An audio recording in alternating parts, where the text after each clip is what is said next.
আমরা মর্মাহত। আপনাদের সাথে যেহেতু একটা তাজা প্রাণ জড়ে গেছে, একটা মৃত্যু যে কারোর জন্যই বেদনাদায়ক।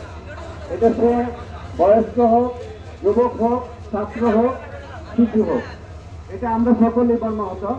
আপনারা ইতিমধ্যে অবগত আছেন, আমি এসেছি তথ্য নিয়েছি, এই যে ওরা দেখেছে আপনার অলরেডি 2 জন মোবাইল সহ 2 জন খুনি ধরা পড়েছে।